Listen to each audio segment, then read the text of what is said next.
No doubt about it, the punishment of your master is bound to happen. You notice at the beginning of Dhariyat it was similar. مَا لَهُ مِن دَافِعٍ. There's not going to be anyone that's going to be able to push it away, defend against it, cancel it, nullify that punishment that's coming. يَوْمَ تَمُورُ السَّمَاءُ مَوْرًا. The day on which the sky starts rattling, relentlessly starts shaking and rattling. النَّاقَةُ تَمُورُ فِي سَيْرِهَا يَقُولُ الْعَرَبُ. The she-camel is going side to side in her walk. She's running, the she-camel's running, and she's kind of wavering, shaking. When you move in a way that raises a lot of dust, you drag your feet or something's vibrating or moving quickly and it's raising dust, then they say mawr for that. Dust rising because of quick motion. So Allah is literally saying the sky is going to start vibrating like this. You know, وَتَسِيرُ الْجِبَالُ سَيْرًا. And then mountains are going to start sailing away. They're going to start taking a stroll.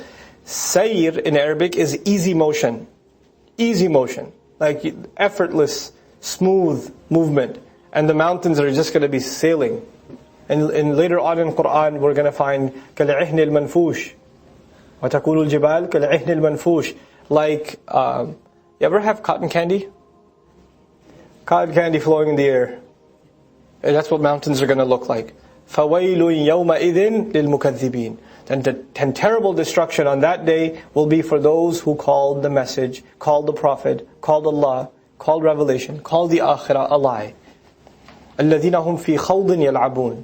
Those who in their khawd. Khawd is, pointless activities.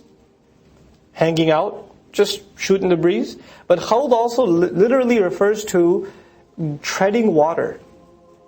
So if you're walking on earth, you know where your feet are planted and your feet are stable.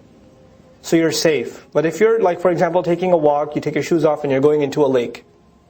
And the beginning of the part is shallow. But you can't really see all the way at the bottom. So you don't know what you're going to step on. And what you step on might even kill you. It could be a predator, it could be a rock, it could be just a deep shallow and you just step and you just go down all the way. So when people are treading with dangerous waters, and that expression in English, to tread dangerous waters, that's khawd in Arabic. So they're playing with fire. They're engaged in some risky business playing around. يَلَعَبُونَ فَهُمْ الَّذِينَ هُمْ فِي خَوْضٍ يَلَعَبُونَ يَوْمَ يُدَعُّونَ إِلَى نَارِ جَهَنَّمَ دَعَّا. The day on which they're going to be pushed into towards the fire of hell, pushed over and over again. هَذِهِ النَّارَ الَّتِي كُنْتُمْ بِهَا تُكَذِّبُونَ. This fire is the one that you used to be lying against all the time, that you used to say it doesn't exist. أَفَسِحْرٌ هَذَا? Is it magic today? What was the previous surah saying? سَاحِرٌ أَوْ مَجْنُونَ. So is this magic? What do you think? أَمَّا أَنْتُمْ لَا تُبْصِرُونَ. Or you still can't see. You're still not able to see. إِصْلَوْهَا. Enter it. فَاصْبِرُوا. And be patient when you go. أَوْ لَا تَصْبِرُوا. Or if you want, don't be patient. سَوَاءٌ عَلَيْكُمْ. It's the same for you. You cry or not, scream or not, it won't make a difference. إِنَّمَا تُجْزَوْنَ مَا كُنْتُمْ تَعْمَلُونَ. You are only being compensated with all the things that you did on your own. You did